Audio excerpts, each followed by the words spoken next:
Our goals, Mr. Speaker, are very clear. Stronger take-home pay with affordable food at home, safer streets by locking up the criminals that Liberals turned loose, secure borders by fixing the broken Liberal immigration system, and a self-reliant Canada by unlocking the power of our resources, industry, and entrepreneurs. But first among all these is that we must be able to feed our people. Conservatives believe that everyone, our families, our seniors, our workers, deserve nutritious, delicious, affordable food on their tables. Meat and potatoes night after night, not as a once-in-a-while treat. They shouldn't feel stress and anxiety as they walk down grocery aisles. In fact, they should be looking at the items that they can't wait to bring home and transform into the next delicious family meal, rather than looking at the price tag and wondering whether it will empty their bank accounts. They should have full fridges, full stomachs, and full bank accounts all at the same time. That used to be what we took for granted in Canada. But after 10 years of Liberal inflation, the cost of food is up over 40%. In fact, since this particular Prime Minister took office, promising that he could be judged by the price of food, food prices have been rising 50% faster in Canada than in the United States. The Daily Bread Food Bank says this year, Toronto alone will have 4 million visits to the food bank. That's double what it was 2 years ago, meaning worse than it was under Justin Trudeau. The average family of four is expected to spend almost $17,000 on food this year. That's up well over $800 over the previous year. This at a time when wages are flat and joblessness is skyrocketing. 100,000 more people lost their jobs this summer under this Prime Minister's high-tax, low-growth policy, which has given us the slowest growth in the fastest shrinking economy in the G7, far worse than I stated it.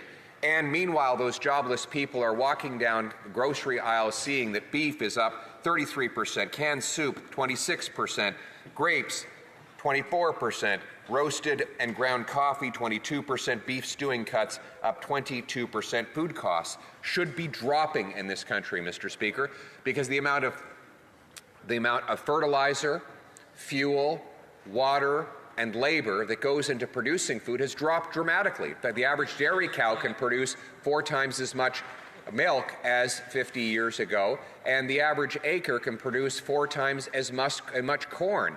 So all of the costs of producing food are dropping, but the price of buying food is going up. What explains the difference? Well, part of that you'll have to wait for the member from Chatham-Kent Leamington, with whom I will be splitting my time, a very esteemed colleague. But part of it, I guarantee he will tell you, part of it is the cost of government, which again is the biggest cost contributor, and it has been rising under this Liberal government. This Prime Minister has 3 main grocery taxes, all of which he has been raising. First, the industrial carbon tax on fertilizer and on farm equipment. That tax increases the cost right up through the food chain, a tax that this Prime Minister intends to more than triple if, God forbid, he stays in power until 2023. Then there's the fuel standard tax. This is a 17-cent a litre tax that the government is imposing that will apply on diesel and on gasoline, replacing the carbon tax fuel charge that was in place up until I forced the government to remove it just a few months ago. But I warned that this government would simply bring in a new carbon tax if given the chance, and that is exactly what they are doing. That will, of course, raise the cost. This one is worse, though, because unlike the previous fuel charge, which exempted tractors, combines, and other on-farm use, this will apply. This will apply on the fuel that goes right into the combine, the seeder, the planter, the tractor, on the farm gate. So it will be even worse for food prices than the previous tax. And then there's the inflation tax itself, the most immoral, destructive tax there is, the sneakiest tax. And if the inflation tax happens when the government prints money to pay its bills, ultimately bidding up the cost of everything Canadians buy. If you have an economy with 10 loaves of bread and $10, it's $1 a loaf. If you double the number of dollars to 20, but you still only have 10 loaves of bread, well, each bread purchase goes up by 100%. It doubles in price.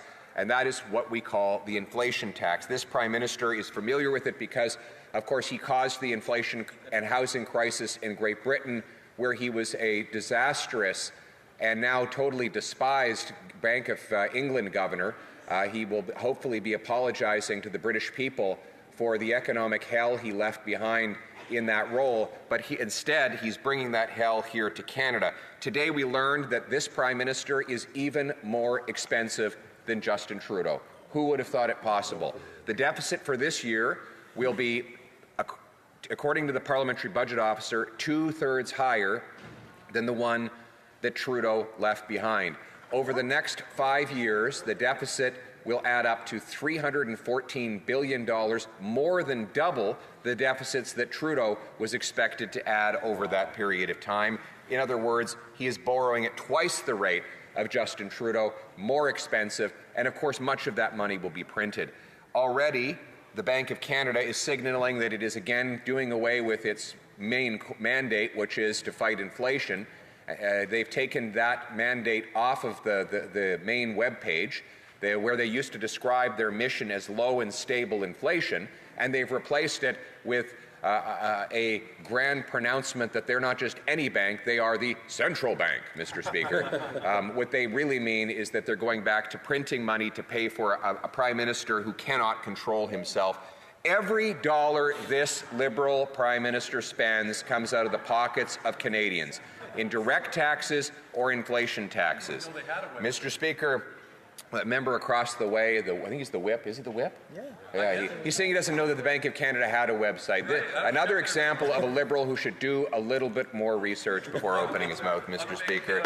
And he doesn't. There's a lot of things that they don't know over there, or that they don't want Canadians to know. We know that inflation is very good for Brookfield because the CEO of that company said so. He said that his company profits from inflation, so the Prime Minister will get richer as he makes Canadians poorer and hungrier through his inflation tax. Our goal on this side of the House is exactly the opposite. C'est la raison pour laquelle nous proposons d'éliminer les taxes sur les épiceries. Nous pensons qu'on puisse réduire le coût d'épicerie en éliminant la taxe industrielle de carbone qui augmente le coût des engrais et des équipements pour les fermiers. Éliminons la taxe carbone sur le diesel et l'essence pour permettre de produire et transporter la nourriture plus efficacement. Et finalement, éliminant la taxe d'inflation en réduisant les déficits inflationnistes, Monsieur le Président. Il faut couper la bureaucratie, les consultants, le BS corporatif, l'aide à l'étranger et l'argent pour les faux réfugiés, pour réduire le déficit et réduire le coût de la vie. On ne veut pas un déficit financier ni un déficit nutritionnel pour les Canadiens, Monsieur le Président. Nous voulons un pays où tous les Canadiens qui travaillent fort puissent avoir de nourriture délicieuse, abordable, pour unir leurs familles dans une qualité de vie extraordinaire. C'est possible dans notre pays qui est béni avec des avantages géographiques, démographiques, et économique extraordinaire. On a un bel avenir si nous prenons les bonnes décisions. Commençons avec l'élimination des taxes sur l'épicerie. Mr. Speaker, today we call on the government to stop taxing food. Allow Canadians to have nutritious, delicious food. Make this a country where anyone who's worked hard can enjoy meat and potatoes on their table in a beautiful house that they own, on a safe street with a wonderful Canadian flag hanging off the front porch. Thank you. Comments, questions et commentaires. The Honourable Chief Government Whip. Mr. Speaker, the Leader of the Opposition, Senior Political Advisor, Jenny Byrne, does she still work for Loblaws, yes or no? The Honourable Leader of the Official Opposition. Mr. Speaker, of course not, Mr. Speaker. And the answer to his question, the question really is, we have the ultimate corporate lobbyist as the Prime Minister of Canada. What is he lobbying for? Tax evasion, His investments are stashed away in offshore Caribbean bank accounts where they don't pay the taxes that Canadian pays. He wants to force Canadians to subsidize the electric car production system that profits Brookfield. He wants Canadians to pay higher inflation, which the CEO of Brookfield said would profit his company. We have a corporate lobbyist as our Prime Minister, and that's why a small group of people are getting rich, making everyone else poor.